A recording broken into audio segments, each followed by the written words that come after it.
Sebenarnya kata Allah itu bukan Allah, Allah ya. Al strip lah ya, Allah. Itu kalimat Allah itu diambil dari kata Aramaik ya, bahasa Aramaik ya. Jadi sesungguhnya orang Arab itu menggunakan bahasa Aramaik ya. Kalimat Allah ya, awalnya itu digunakan oleh kaum Farisi, orang-orang kafir atau kufur atau al-kafirun ya. Mereka tidak mengenal Tuhan mereka yang sesungguhnya ya. Jauh sebelum Islam hadir di tanah Arab ya, sesungguhnya Nasrani Yahudi ya, Nasrani Yahudi itu mengikuti akan ajaran Abraham ya. Nasrani Yahudi atau yang dikenal sekarang adalah Kristen ya. Nasrani Roma atau yang dikenal sekarang adalah Katolik, Quraisy dan ateis ya. Quraisy itu orang penyembah berhala ya, penyembah patung-patung, itu orang Quraisy ya. Kalau bahasa modernnya sekarang orang-orang beragama Buddha ya. Dan ateis itu orang yang tidak memiliki Tuhan ya. Mereka tidak pernah memiliki Tuhan. Orang ateis itu menyembah pohon ya. Itu orang-orang ateis, menyembah alam ya. Goa-goa, lubang-lubang disembah sama dia, itu orang ateis.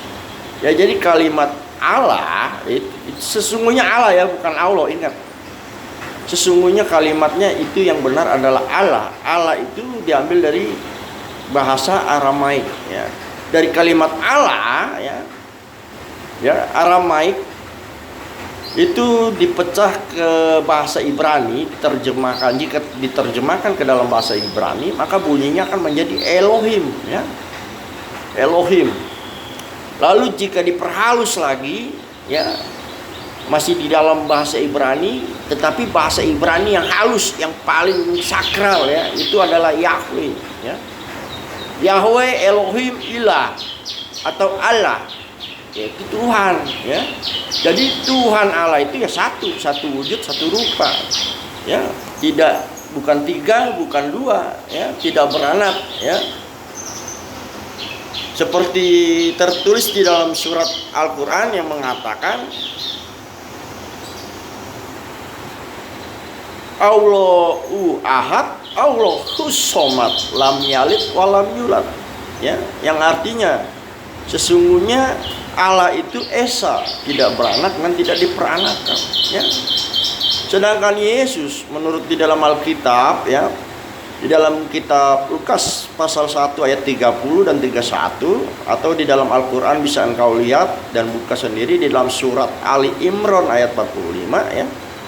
Di situ sudah dengan teramat sangat jelas ya mengatakan bahwa Yesus datang daripadanya. Daripadanya itu dari mana? Ya dari Allah. Ya. Kemudian sesungguhnya siapa itu Yesus ya? Di dalam Al-Quran tidak dijelaskan ya, tetapi engkau bisa membukanya di dalam Alkitab, dalam kitab Yohanes pasal 1 ayat 1 ya. Di dalamnya itu sebelum engkau membacanya, di atasnya tertulis firman yang menjadi manusia, yang artinya jika dituangkan ke dalam bahasa Arab yaitu kalamullah, kalamnya Allah ya. Kalamnya Allah yang menjadi manusia, firman yang menjadi manusia, itulah yang dinamakan Yesus Kristus ya, atau bahasa Arabnya Isa Al-Masih, atau lebih dengan sebutan bekennya itu adalah Ibnu Maryam. Makanya belajarlah dari sumber yang benar, sumber yang benar-benar dapat dipercaya, bukan sumber yang penuh dengan kebencian ya. Kalau engkau belajar dari sumber yang sudah penuh dengan kebencian ya, engkau sudah tersesat, makin tambah dalam kesesatan yang engkau dapat. Oke. Immanuel, Tuhan Yesus memberkati.